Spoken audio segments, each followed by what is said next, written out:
Our story takes place about 3,000 years ago, around 1000 BC, in the beautiful but rugged land of Israel.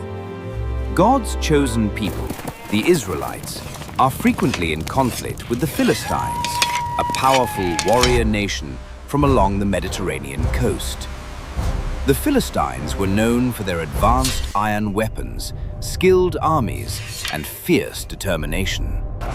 This particular clash brings the two sides to the valley of Elah, a wide, open space with rolling hills on either side and a gentle stream running through the middle.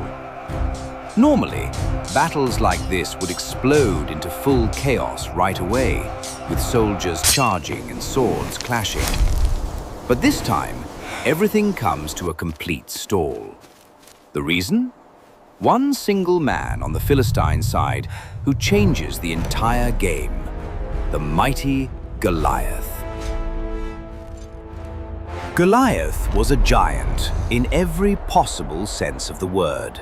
Standing over 9 feet tall, that's about 3 meters high, he absolutely dwarfed everyone around him, making ordinary men look like children. Hailing from the city of Gath, a place known for producing other oversized warriors, Goliath was decked out in heavy bronze armor from head to toe. A shiny helmet protecting his head, a thick jacket of overlapping metal scales weighing over 125 pounds. Imagine carrying that all day. Bronze greaves on his legs, and a huge shield so massive that a separate armor-bearer had to carry it for him. His spear was terrifying, its shaft as thick as a weaver's beam, with an iron tip weighing a whopping 15 pounds. This wasn't some made-up fairy tale monster. Goliath was a real, seasoned champion, battle-hardened from years of fighting, and utterly terrifying to behold. For 40 straight days, every single morning and every single evening, Goliath marched confidently into the valley and bellowed his challenge, his deep voice carrying like rolling thunder across the hills and striking fear into every heart. Goliath, why are you Israelites lining up for battle like this? Choose one man from among you and have him come down to fight me. If he kills me, we Philistines will become your servants. But if I kill him, and I will, you will become our servants and serve us forever. I defy the ranks of Israel today. Send me someone brave enough to fight.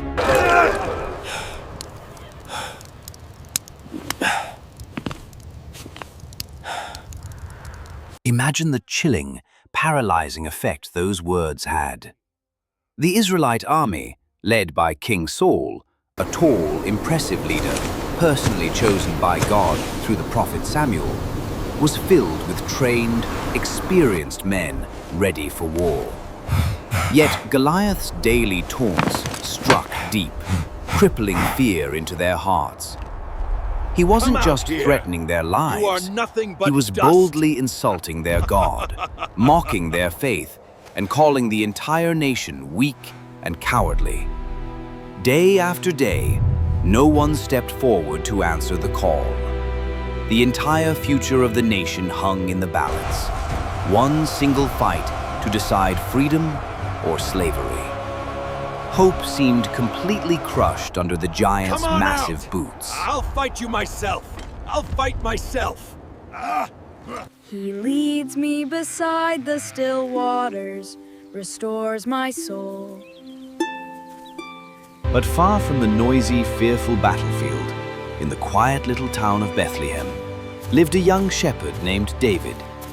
The youngest of Jesse's 8 sons, David was likely just a teenager, ruddy-cheeked, handsome, and strong from years of outdoor life, but definitely not a soldier.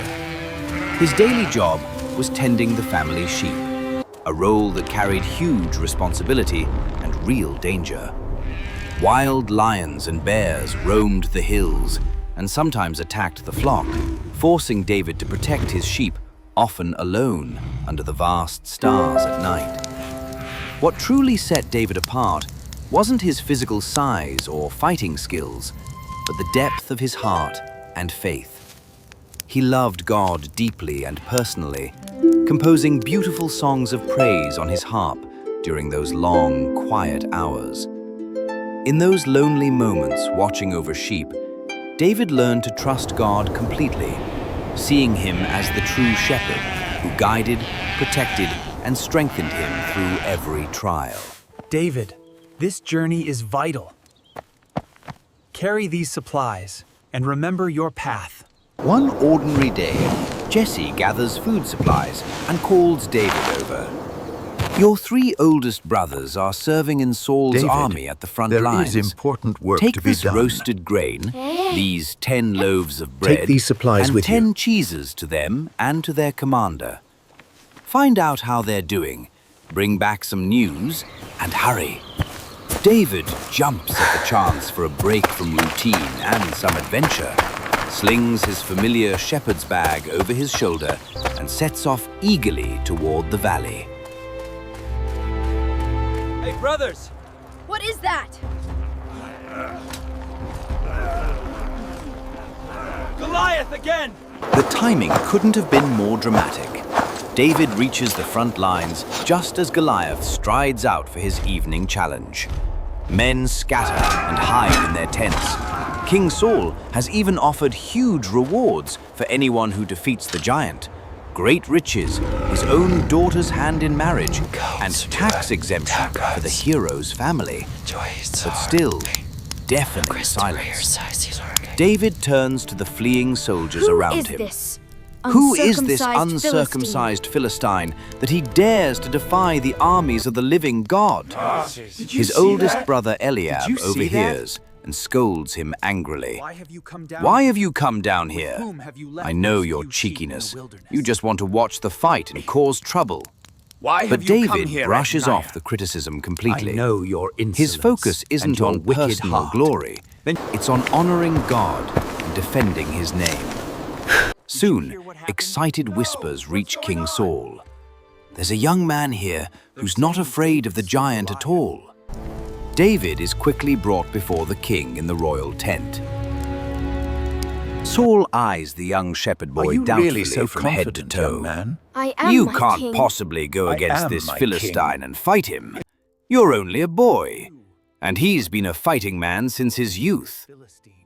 David responds with quiet, rock-solid confidence, sharing his real-life shepherd adventures. When a lion or a bear came and took a lamb from the flock, I chased after it, struck it down hard, and rescued the animal from its mouth.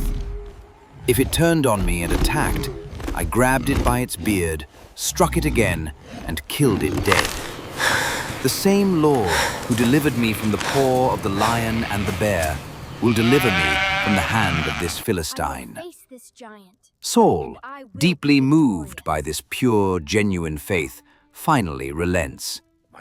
Go then, Go, and the Lord and the be Lord with you. be with you. He dresses David in his own royal armor, tunic, bronze helmet, coat of mail, and sword. But it's far too big, clumsy, and heavy for the boy. His simple shepherd's tunic, staff, sling, pouch, and shepherd's bag. Those 5 stones weren't chosen randomly. Smooth river stones fly straighter and truer from a sling, which David could whirl overhead to incredible speeds, often faster and more accurate than many arrows of the day. But David's real weapon wasn't the stones or sling. It was his unshakable trust in the living God. As little David approaches across the valley, Goliath erupts in furious contempt, cursing the boy by his pagan gods. Am I a dog that you come at me with mere sticks? Come closer, boy, and I'll feed your flesh to the birds of the air and the wild animals of the field. David stands tall without flinching, and declares boldly for all to hear, "You come against me with sword and spear and javelin, but I come against you in the name of the Lord of hosts, the God of the armies of Israel, whom you have defied. Today, the Lord will hand you over to me. I'll strike you down, remove your head, and give the corpses of the Philistine army to the birds and beasts, In the name so that of the the whole Lord. world will know there is a God in Israel. Everyone gathered here will know that the Lord saves not by sword or spear. The battle is the Lord's, and he will give you into our hands." No hesitation whatsoever. David runs straight at the charging giant, loads one smooth stone into his sling, spins it rapidly overhead, and releases with deadly precision. Guided perfectly by skill honed over years and faith beyond measure, the stone strikes Goliath square in the forehead.